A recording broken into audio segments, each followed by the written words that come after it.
Not yet.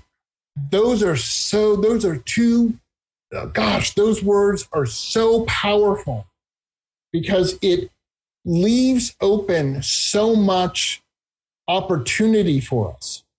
As I was writing my book and I was, going through editing, and friends of mine who knew about the book, because I told them I was coming out with a book, I said, Zander, is the book out? Not yet.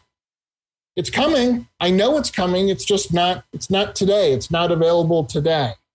Right? But if I just said no, it shuts that conversation down.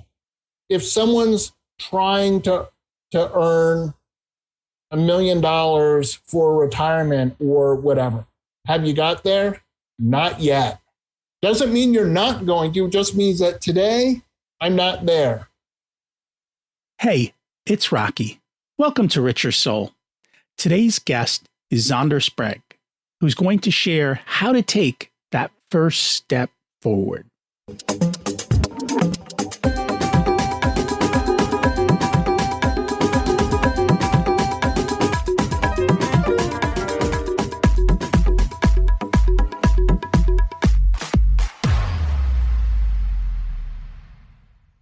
Imagine it's 12 months from now, and you've achieved your major life goals. How does it feel to be in the best shape of your life? To wake up energized, excited about the day? To have great relationships and friends who support you and propel you forward? How does it feel to have an excess of money, to be able to make the choices you want? To be fearless and open to trying new adventures? Imagine being connected to the universe and it providing everything you desire. It's possible over time, and your past does not dictate your future. The only thing holding you back from this vision is you. It's time to take control of our thoughts and use them to our advantage. Welcome to Richer Soul, where we achieve our dreams and create harmony to health, wealth, relationships, time, and spirituality. If you have not had a chance to listen to episodes 1 through 9, I encourage you to go back and listen to the framework behind Richer Soul and how to create the life of your dreams. You can also find all the show notes for this episode at richersoul.com. Today's quote comes from our guest's book, and it's by Audrey Hepburn. Nothing is impossible. The word itself says, I'm possible. It's funny how if you look at a word a different way, you get a very different outlook. Everything is figure-outable, and I find taking the first step toward figuring it out is super powerful. It doesn't matter how small the step is, what the action is, even if it's wrong. It's about getting in motion. Once motion starts, it's easier to keep going. The reality is, you can't steer a ship that's stopped. You have to get moving. And that is what we are going to talk about today. Before we continue, let's review last week's action step, which was to take a look at your life and what doesn't make sense to you. Where did these beliefs come from? And do they still serve you? The reality is our beliefs hold us back. It's our programming. And we need to rewrite the code. Otherwise, we're running on obsolete software.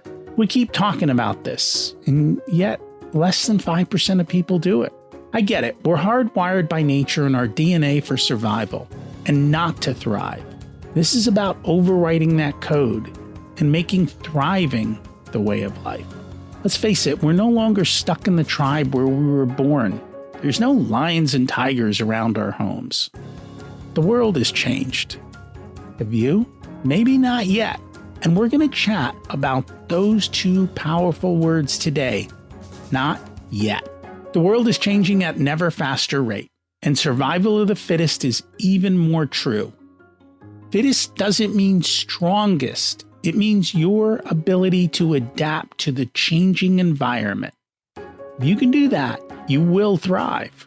Life isn't always fair, and we know that death is inevitable, and yet we ignore it. My hope is after today's episode, you don't. Zander Sprague is author of 3 books, including his most recent, Epic Begins with One Step Forward, Plan, Achieve, and Enjoy the Journey. Zander loves speaking to audiences around the world. He's nicknamed the God of Enthusiasm because of his contagious energy and passion. He's a popular speaker, trainer, and podcast host, and he's here today to help you plan and achieve and enjoy the journey. Let's meet Zander. Welcome to Richer Soul, Zander Sprague. It's great to have you join us today. I'm so happy to be here, Rocky. And I'm excited to learn from you. Let's start at the beginning. What was it like when you were growing up, and how much did your family and school teach you about money? Well, I was fortunate to grow up in a family where there was some wealth, some money. And so I learned from an early age about kind of the value of money, about investing, about key principles like we don't spend principal unless we absolutely positively have to. So I think that was really helpful. I had jobs growing up as a kid because if I wanted a record album or a fishing rod or something, I had to go out and earn it. And I think that really instilled in me the understanding of the value of a dollar. I learned what the different, what a stock was, what a bond was. I learned about what dividends were and how often they come, and that you should be trying to live within your means. So just because you have a stock that just went up a huge amount of money isn't actually money in your pocket, and you shouldn't be selling that stock just because you want, the new car. As I said, trying to preserve principal because, as my dad told me, once you spend principal, it's gone. And that's very true. And I don't think people talk that way. So out of curiosity, where did this come from them to take the time to teach you all of this? Without getting into too much, I mean, there was resources for investing, and I think both my parents felt it was very important for me to have an understanding of how to manage money and stuff like that. And funny enough, I mean, I was very fortunate in my childhood. But honestly, it wasn't until I was really fully adult that I kind of began to get an understanding of what my parents had, because we didn't talk about that. We talked just about principles. And then when I was probably about 12 or so, I got gifted some, few shares of General Electric or something, like 25 shares of General Electric or something. So then I kind of had my own I wasn't managing it, but I had an understanding, and I could see, oh, hey, a dividend came in. That's what this means. And oh, the value of this went to $50, which means now you have $500 or whatever. You know what I mean? Like understanding that on a very basic principle. So I was really lucky to have that education.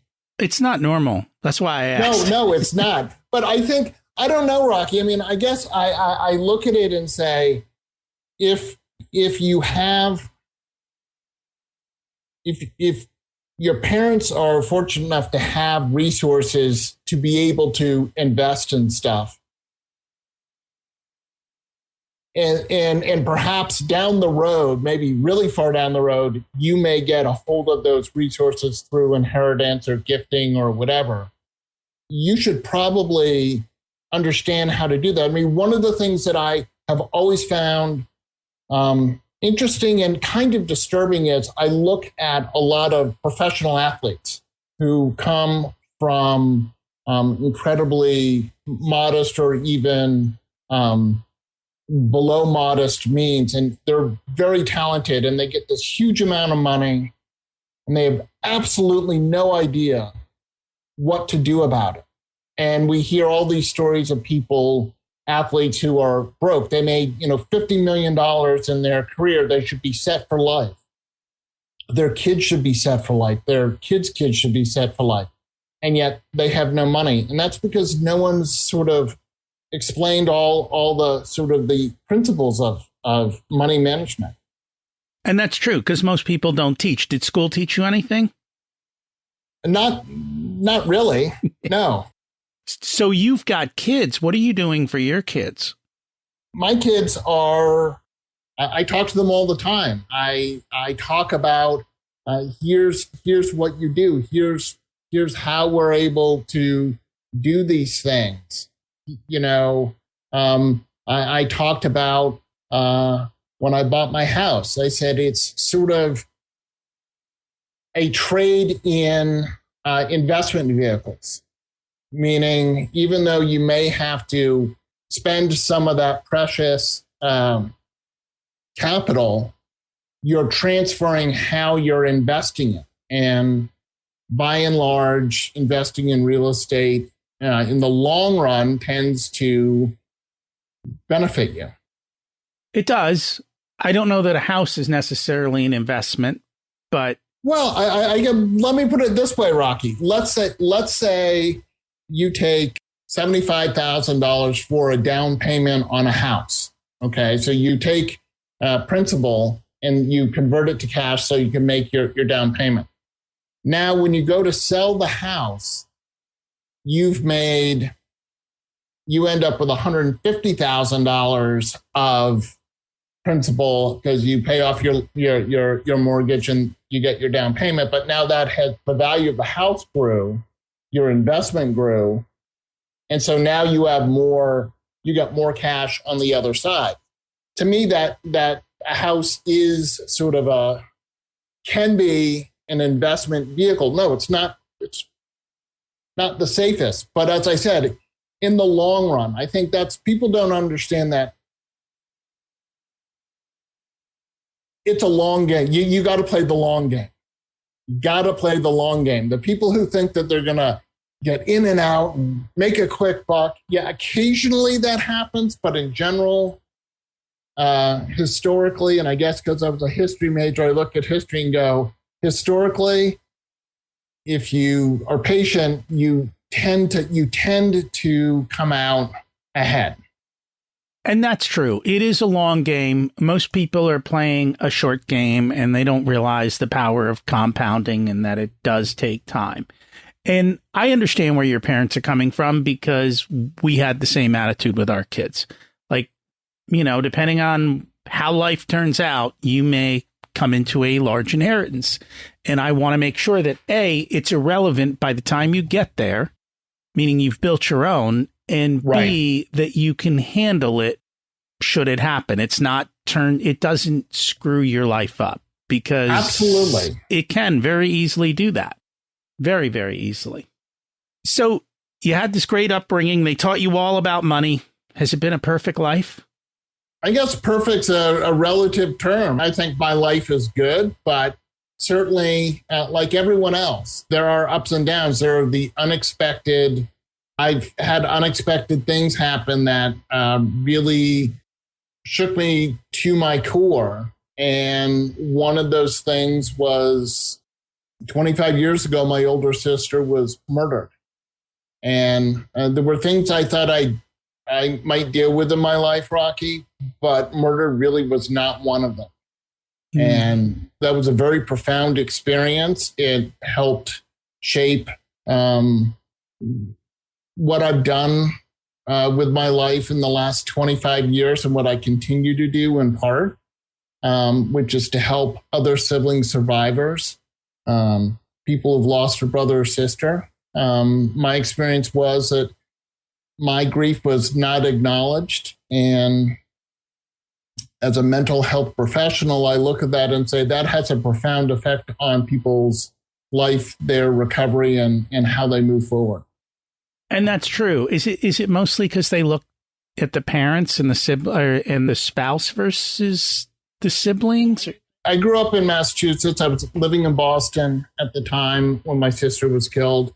Lots of people knew my parents. I'd run into people and they would ask, oh my gosh, how are your parents doing? Which, of course, is a logical question. But no one asked how I was. And an interesting little side note here is that the longest relationship we have in our life is with our siblings. Mm-hmm. And our sibling relationships are incredibly important and significant. And even if you have a brother or sister that you barely talk to them, you fight like cats and dogs when you're together, at the end of the day, you're there for each other, right?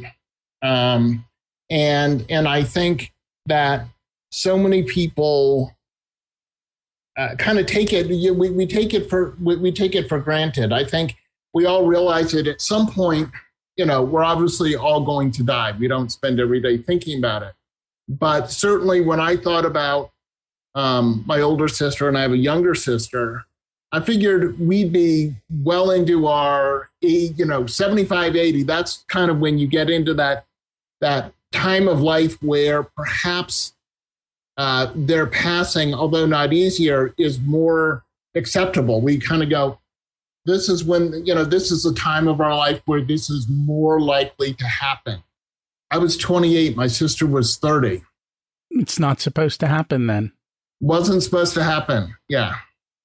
My wife was very good about being intentional when the kids were raised. She would be like, hey, one day we're going to be dead. So you two really need to have a good relationship with each other. And we were intentional in making sure that the kids were connected. And, it's the same thing with money scripts, right? You're taught, oh, money doesn't grow on trees. It's like, well, why can't you be like your brother? Right? What does that say to a kid? Well, I know. And then, one of the things that people don't think about when a sibling is lost is, and parents don't say it like intentionally, but think about I don't know, Rocky, do you have any brothers and sisters? I'm an only child. You're an only child. Okay. Well, so this example won't work. However, I will use my own life. And when my sister died, she can never, ever make another mistake in her life. Mm. Right. And so you're like, well, your sister wouldn't have done that. And I, my answer would be, how do we know? She's dead, and we tend to canonize the, people who passed. And here's what I got to say. I love my sister. She was a fabulous person.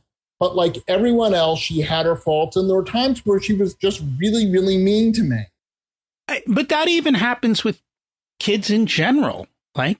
It parents compare them and they don't realize that each kid has their own unique skills and strengths.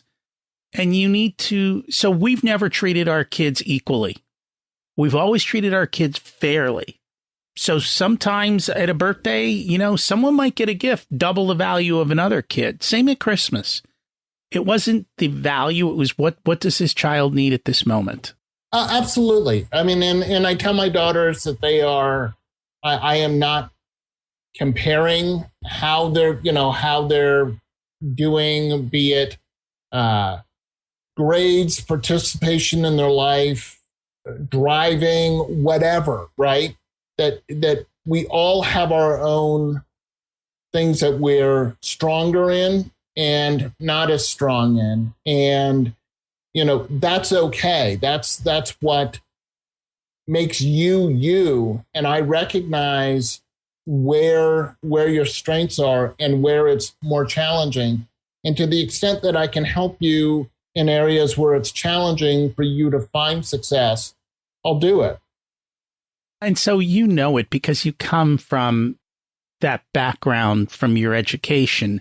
It's funny because every time I read a psychology book, I'm like, oh, this is a parenting book. Because all of those people, the problems they have are because of stuff that happened when they were a kid. And it may not have been their parents per se, but something happened when they were young that has kind of stayed with them and caused their issues in adulthood. And yeah, I think that's true. I think a lot of times, especially I mean, I'll just talk specifically about death. That we here in the United States do an absolutely horrible job when it comes to death. In fact, we treat it like it's the most communicable disease in the world. And so if you've experienced death, I can't even talk to you because I might catch it. Right? I mean, it's like, when there were people who knew, everyone at my work, I mean, everyone knew what had happened to my sister. And people would kind of come up to my cube, but they didn't know what to say, so they didn't say anything. And I finally put up a sign that said, "It's okay to talk to me." Because I'm a really social person. So in all honesty, the worst thing you could do is not interact with me. It was just like, and I came to realize that there isn't a miracle sentence that will make it better for me, and I don't have one for you, but that's okay, right? Obviously, I spent a lot of time talking and thinking about death. I've written 2 books on it, one that's out, one that will be coming out, and I've looked at different, religions and cultures and stuff like that to see, and there are different cultures and religions that frankly deal with death better than just sort of the general and I'll sit there and say Christian / agnostic kind of way that we deal that we in the United States deal with it, right? And here's the thing. What I would love your audience to know is if someone has experienced the loss of a loved one, you're not going to have that perfect thing to say, but do acknowledge their loss. You could just say, "I'm so sorry for your loss." That's honestly, I don't know what more you can say. If you have experience with that person, perhaps see if they're open to you sharing some nice memory, because that certainly was nice. I had a lot of grief, and it was great when people came up and said, "Oh, I did this with your sister," or "I remember when we did this." And that was great, because at the end of the day, we don't have any, what I have are the memories. And what I choose to do is every day to celebrate the rainbow that was Lucy's life and not focus on the dot at the end. I don't forget that she's dead. I can't forget that she's dead. But I just choose not to just focus in on that she's dead. But the fact that for 28 years of my life, I got to be her little brother, and we got to do some really cool things together, and they're great memories, and there were things that she was fantastic at, and I love to remember that, and I want to encourage people to do that because it's such a better way to honor that person. It is, and as I've looked around at my life, I'm surprised at how many people around me we have lost, and mostly parents of my kids' friends, and just people in general. And as life goes on, it continues, right? Unfortunately, it unfortunately seems to accelerate. It seems to accelerate. So what society does it best? What do they do? Well, in the Jewish religion, they sit Shiva. There's a process for people to follow that kind of gets into something I'm going to put a pin in one thing, but then also in some of the in India, some of the religions have a whole process for when someone dies. And I'm drawing a complete blank, but I know there's one where they basically build a pyre and they burn the body in one day, and then they spread the ashes in the river. And I'm sorry, I can't remember exactly which religion that is. That's a Hindu religion. The Hindu, okay. There's 12 days. I wasn't sure if it was. Hindu's kind of big, so there are different flavors of that. everyone's got their own way of doing it, but yeah, it's 12 days and then there's annual and then there's yearly. Right. There's a whole long process of honoring your ancestors, so to speak. There is. But what I think makes that easier for people is there's structure. And I talk about in my book, Epic Begins, about the importance of structure. That we feel comfortable with structure, right? It's just human nature is if I know the steps I need to take, I'm feeling relaxed. The example I like to say is when you get in the car, Rocky, and you're driving to the supermarket, are you feeling particularly stressed about how you're getting to the supermarket? No. Now, you may have other things that are stressing you. Oh my gosh, are they going to have toilet paper or milk or whatever? But that's different. But the actually getting there, and that's because there's structure. You know how to get there. Imagine you got in your car and you started making lefts and rights and stuff, hoping that you might get to the supermarket. Maybe you dumb luck, you make the right amount of turns and end up at the supermarket in 2 hours. I think structure is important. And as we talk about what do people do in what cultures or religions, there's structure there.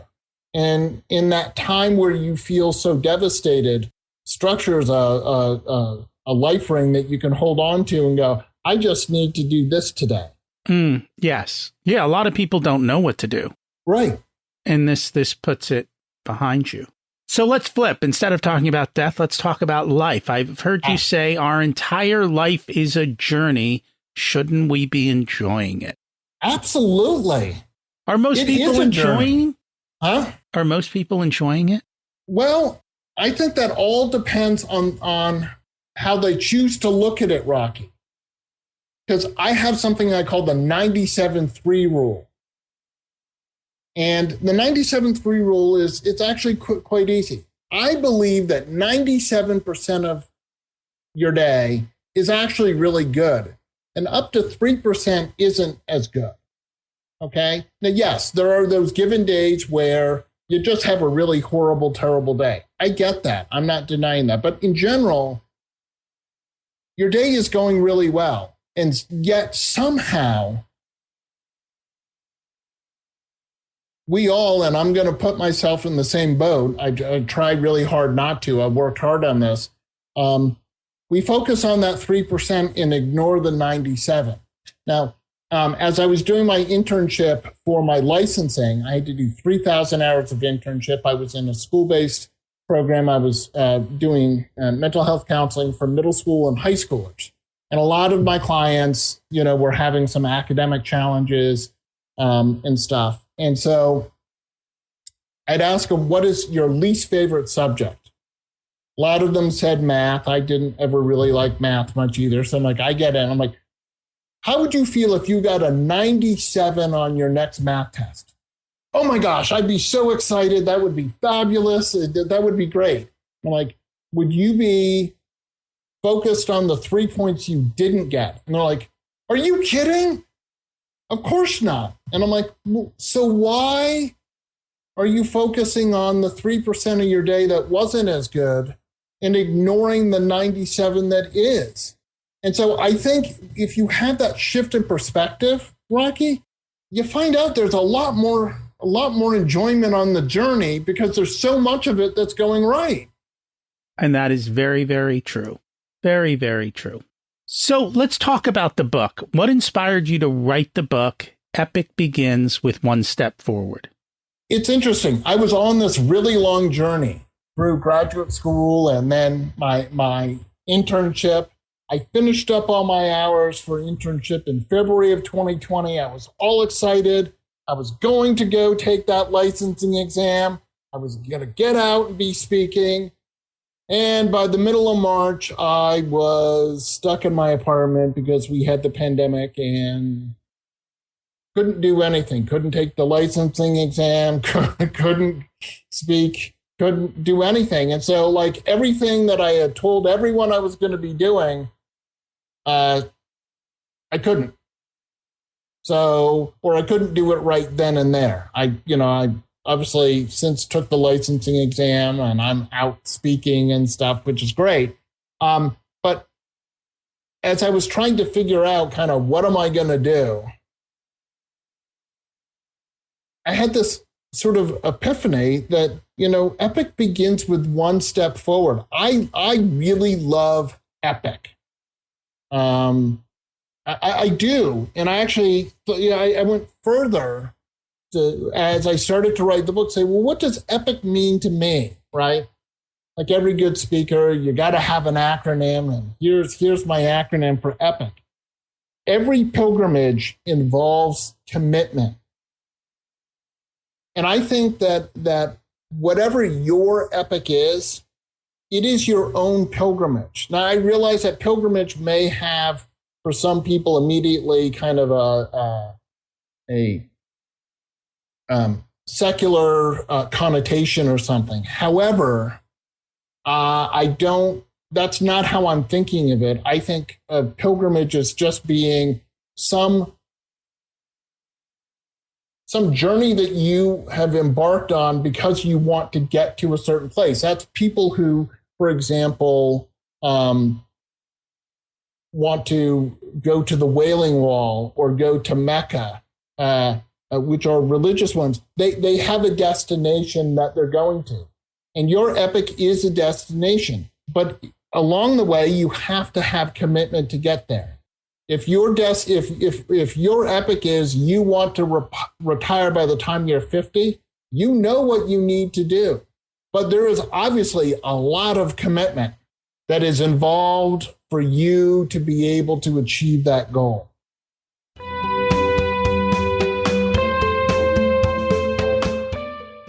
Today's episode is sponsored by Profit Answer Man Podcast.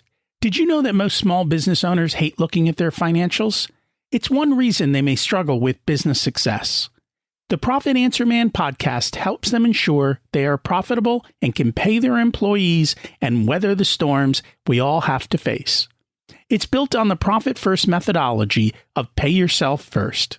The Profit Answer Man podcast is a must listen to for every small business owner and anyone who wants to help them survive and thrive. Check it out on your favorite listening platform.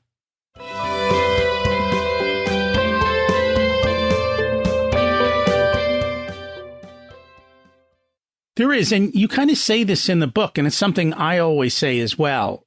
It's easier to determine where you're going if you have thought about exactly where you want to get to. And in aviation, they have the 1 in 60 rule, which basically says for every 1 degree you're off course, you'll miss your target. For every 60 miles you go, you'll miss your target, I think, by 1 mile. Right. And so if you multiply that out, you get very far off target. But what I find with most people is they don't even know where they're going. They haven't defined, hey, I want to retire at 50. Hey, I want to do, they might have a vacation plan, but they haven't defined for their life what is it that they want, right? What is my eulogy going to say? Again, structure, Rocky. If we create the structure, and I talk about this in the book, but I'd run 4 full marathons. One of those was the 2014 Boston Marathon, which I was very grateful to be able to run. But when I sort of had on my bucket list that I wanted to run a marathon. But let me tell you, 26.2 miles is a really long way. No matter how you dice it up, it's a long way. And I had no idea. And I was kind of stuck where I think a lot of people are, where they say, I really want to do this big thing. But they get stuck because they think about how hard it's going to be and they don't know what to do. Well, what happened was I joined Team in Training, which is the fundraising side of the Leukemia and Lymphoma Society. And in exchange for raising some money for them, I got trained. And they handed me a schedule that made running the marathon so simple, because all I had to do was look at the day and it says, go run for 30 minutes, no problem. I did that. I didn't have to worry about what was next. I just had to focus on that one thing. And that kind of structure made it so easy. I really wasn't stressed about it. Now, sure, the days it said I had a long run and I had to go run 15 miles, that was hard, but I wasn't actually stressed about it because I sort of just knew I just got to follow what's going on.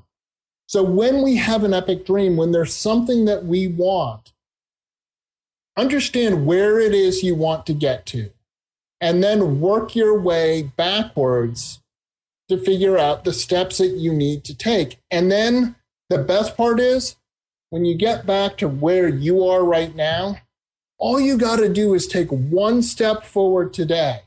That's it. So, for example, let's say you want to save for your retirement. Open up an IRA, an IRA. That's all you had to do. You did it today, Rocky. Congratulations. Tomorrow, now you put in your first check, or you choose what you want to do. But you don't have to do it all at once. And since you and I were talking about it, there's a long game here. Realize that each of those steps builds on itself. I find most people have trouble with the first step.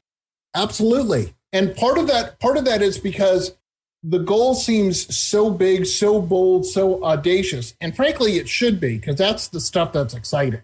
However, I think if you think about it, it's kind of like the pizza analogy. You might have read about that in the book, which is when you get a pizza, you don't stuff the whole thing into your mouth all at once. Well, you might if you're a teenage boy, but that's not what we're talking about, but you eat it one slice at a time, and you don't really worry about the third slice as you're eating the first slice. You're just sort of eating it, one bite at a time. And I think if you keep that in mind as you've said, here's what I want to achieve. Look, I'm not here to tell people what their epic is. Your epic could be retiring at 50, traveling to Australia, losing weight, changing how you eat, getting more exercise, writing a book, whatever, okay? But you think about it and then you work your way back. Interesting little fact I learned as I was writing the book, that architects, when they go to start to design like a big skyscraper, do you know where they start off? In the foundation? No, the spire. Okay. The top, because they've got to design the whole rest of the building to support that the top of whatever's on the top of the building. And it makes logical sense when you think about it. You go, well, of course, because if you didn't think about that and you get to the top and go, it's not going to support it. That makes a lot of sense. Yeah. So if we understand the destination we're desiring to get to, and then we say, all right, what are the steps that I believe I need to take? And here's the thing, you're not going to know all the steps, but that's okay. You probably have some good stepping stones along the way, and then say, now I need to break down each of these steps further to make it feel manageable. So basically having a recipe to follow. And there are plenty of recipes out in the world. People have done what you are looking to do. Like, for example, if you want to run a marathon, there's a lot of people who've run them. There's tons of systems out there about how to do it. You just need to pick the one you like and go do it. Absolutely. And it makes it so much simpler. One of the things that I have found is helpful, and you talk about it in the book, is to be bold. Tell the world what you want to do, because the universe can deliver. Absolutely. I absolutely believe that if we boldly proclaim our intentions, there are a couple things that happen. First of all, you're right. We've told the universe. We've said it out loud. Another thing that happens is people will ask you about it, so there's a little accountability, right? And I encourage you that you absolutely need people to help you along the way. Make sure that you have good cheerleaders, people who are there to support you. You don't need naysayers, right? There are people who are going to tell you you can't do this. It's impossible. You'll never do it. You don't need to listen to those people, because you want to know what? Unfortunately, the meanest person in your life, Rocky, is you. We say the meanest things to ourselves, and I don't know why. I was going to ask you why. I think we can all, we unfortunately are our own biggest dream killers. We don't believe in ourselves as passionately as we need to. And we think we need to have every single step figured out, right? But you don't, and you're not going to. So for example, if you start to invest some money, right? There's some stocks that may be highly recommended that or mutual funds that you would like. But over a 20-year period, you're going to pick some winners, and you're going to pick some turkeys, things. You bought it at the top and then it went down and stuff. But that's okay, because you had a goal, and making mistakes is part of the journey. You're going to try stuff and it's not going to work. And from that, you can say, well, there's one way not to do it.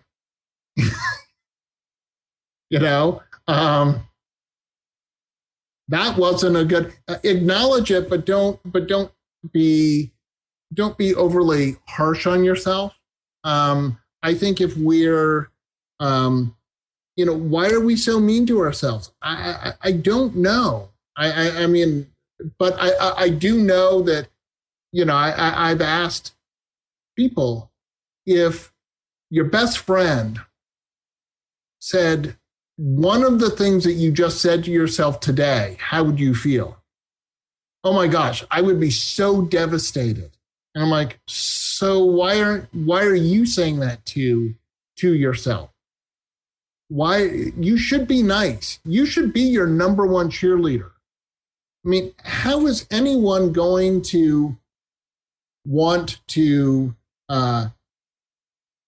hire me to speak or read my book if I don't believe in my own epic dream? If I'm not living my own epic dream, how can I ask other people to do that, right? You can't. You got to just, and some of it is just saying, here's what I'm doing. And even if I fall flat on my face, at least I tried. So I know you talk about that. We should prepare to fail. Yeah, absolutely. I think it's unrealistic to say I'm going to get it perfect, because you're not. And if you accept that there are things, as I said, aren't going to go exactly the way you thought, you try something. Look, I've tried lots of different softwares that are supposed to help me, streamline this process or do this, and they're just not the tools for me. It doesn't mean that tool wasn't good. It just wasn't the tool that I needed. If anyone has ever tried to do any kind of home repair, you think that you need this screwdriver, but it turns out that's not the right size screwdriver, and you find yourself going to the hardware store, Home Depot, or whatever to pick up the right size tool. It doesn't mean that you failed at the home repair. It just meant the tool that you had wasn't the one that you needed. Another thing that you talk about is the power of not yet. Can you explain that? I love not yet. Not yet. Those are those words are so powerful, because it leaves open so much opportunity for us, right? So as I was writing my book and I was, going through editing, and friends of mine who knew about the book, because I told them I was coming out with the book, I said, Zander, is the book out? Not yet. It's coming. I know it's coming. It's just not today. It's not available today, right? But if I just said no, it shuts that conversation down.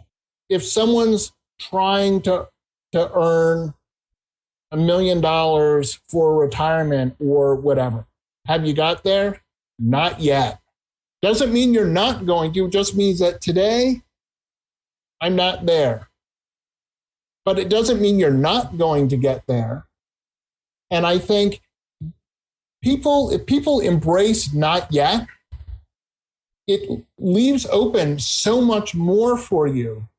And look, there are the things in our life that we dream of doing, and maybe you'll never get to it, but at least I embrace not yet.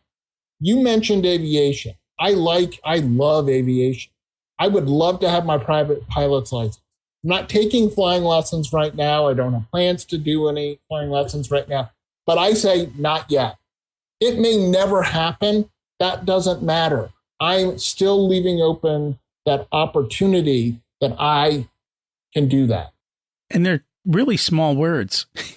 But seriously, when not yet, how does not yet make you feel, Rocky? So I always used to, when I coached, I just used the word yet. Mm-hmm. Kids would be like, I can't do that. And I would say yet. Mm-hmm. Now we have possibility.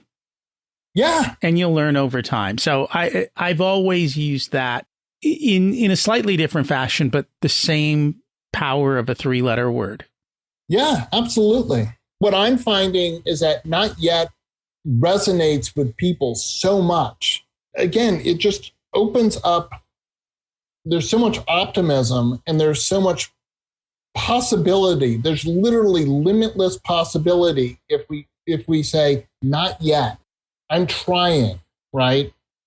Think about some of the top professions that are out there. Doctors, lawyers. What is their business called? It's called a practice. Does that not have not yet all over it? Because I have friends of mine who are doctors. They don't know everything. They're constantly learning stuff. New techniques are coming up. They may come up with some new technique because they are, whether they are consciously or unconsciously, not yet. I don't know everything yet. There's more to learn. There's a better way to do this. There's what if I tried?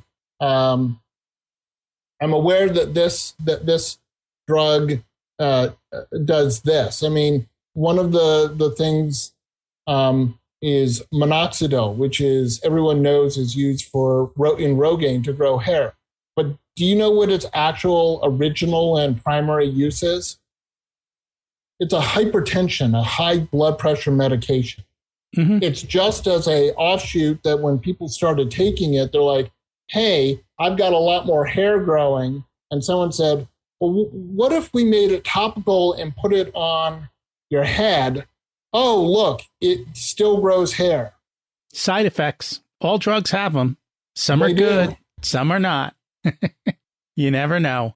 So one of the things that you talk about is when you're doing what you love, you can get into the flow and life gets to be a lot of fun. Absolutely. Absolutely. I love what I do. I love that I have this opportunity to come talk with you and talk with your audience. The days I get to be on podcast or be on stage or do a presentation, those are really great days for me. And I look forward to them, and I try and have that opportunity as often as I can.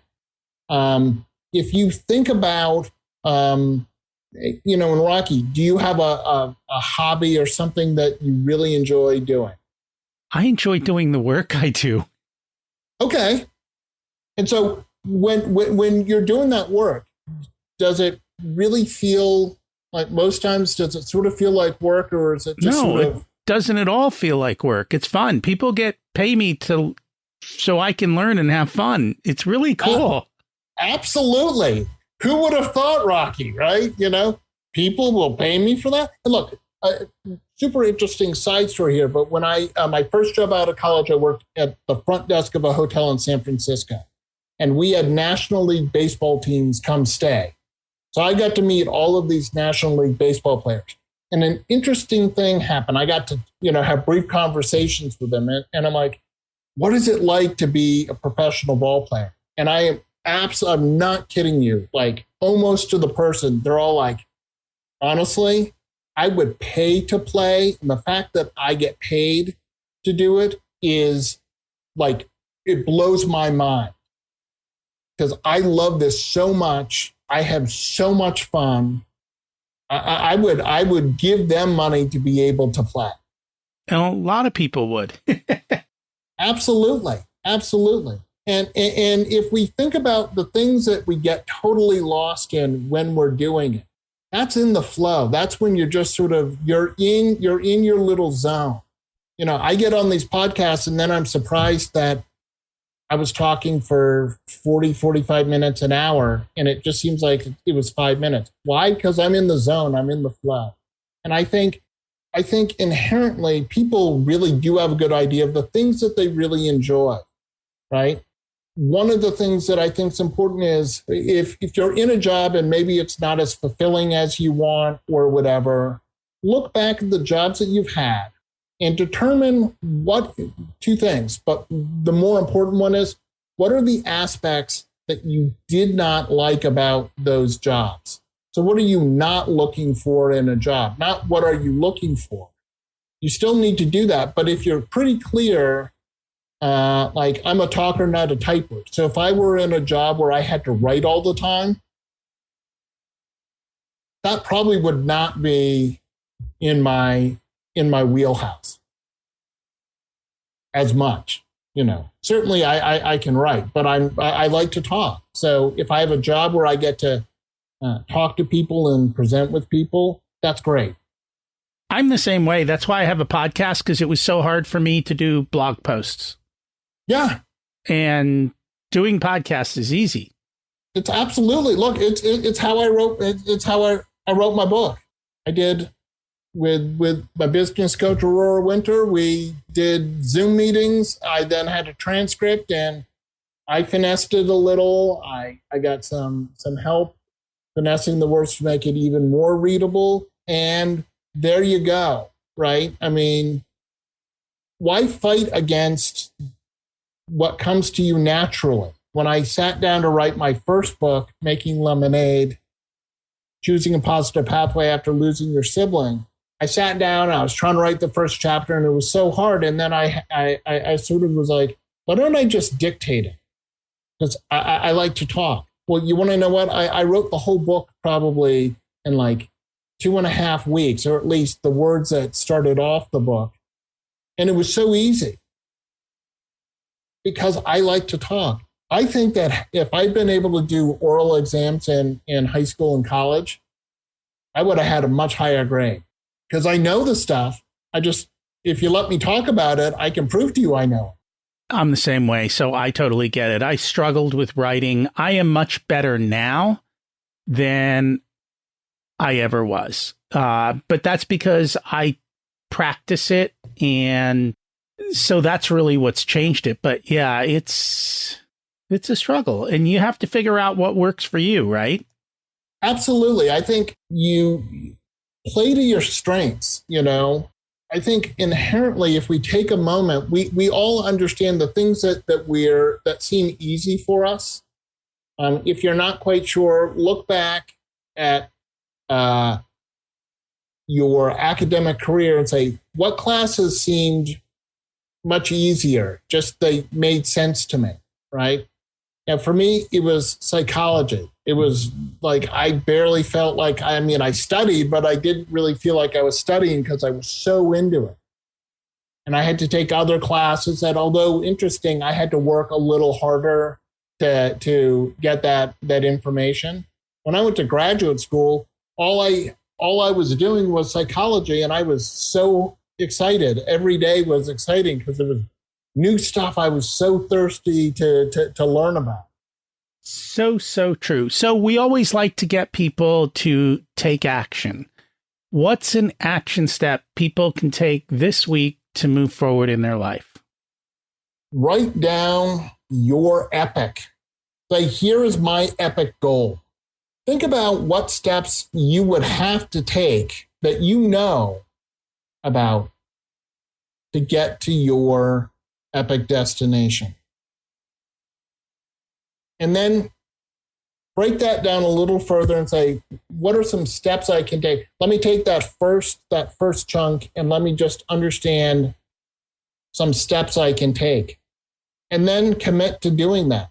And also tell someone, here's my epic goal. And I not sure 100%. And I can tell you, I am on my own epic journey here to be helping millions of people around the world. And I can tell you, I don't know exactly how I'm going to do it, but I'm still taking steps every day to make it happen. There's stuff I know I need to do every day.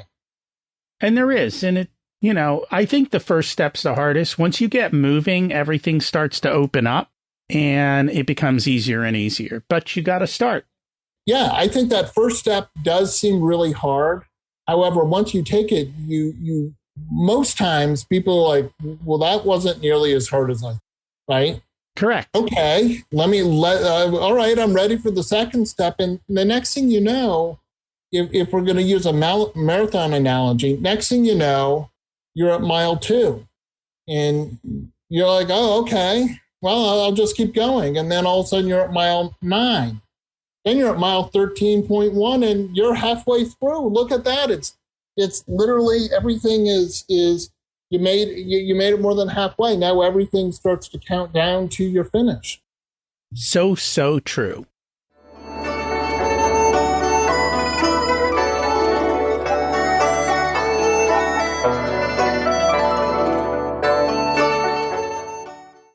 It's time to learn the secrets of life.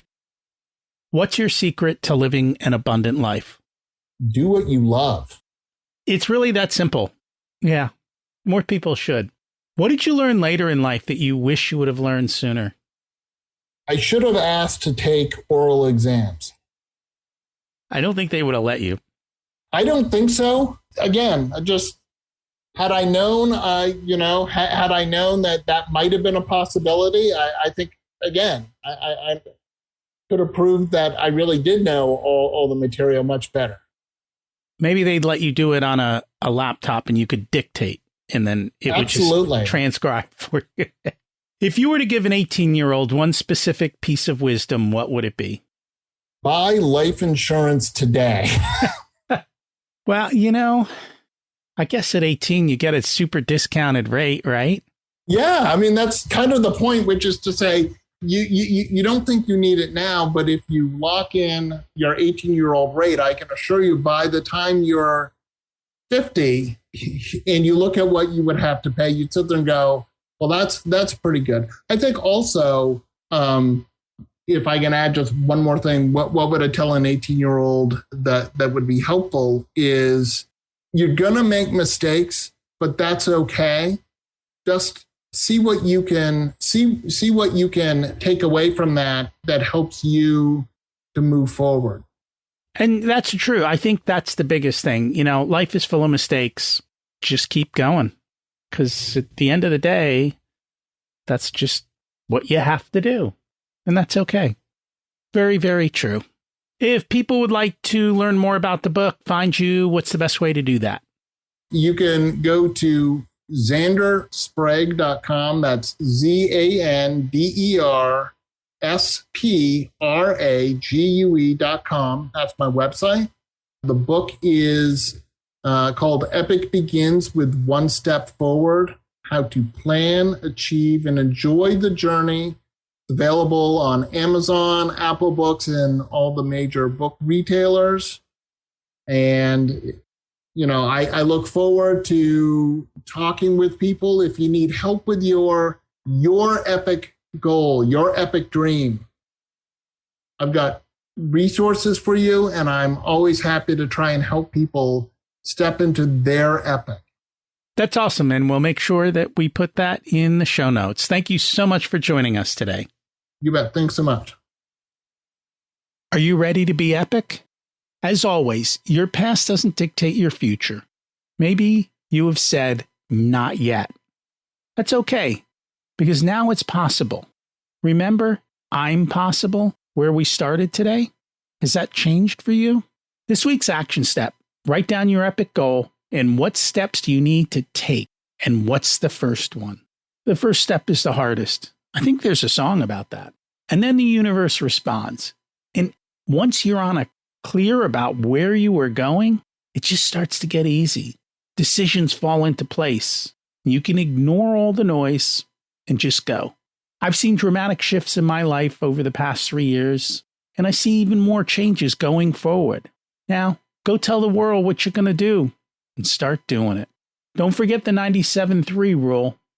Focus on the 97% of the day that's great and ignore the 3% that's bad. Next week, we've got on Ben Nelson to talk about the future of college. I know you're going to love that one. Do you know anyone who needs this inspiration from today? Would you share the episode with them? I would appreciate it. Thank you. Thanks for listening. Have an abundant week.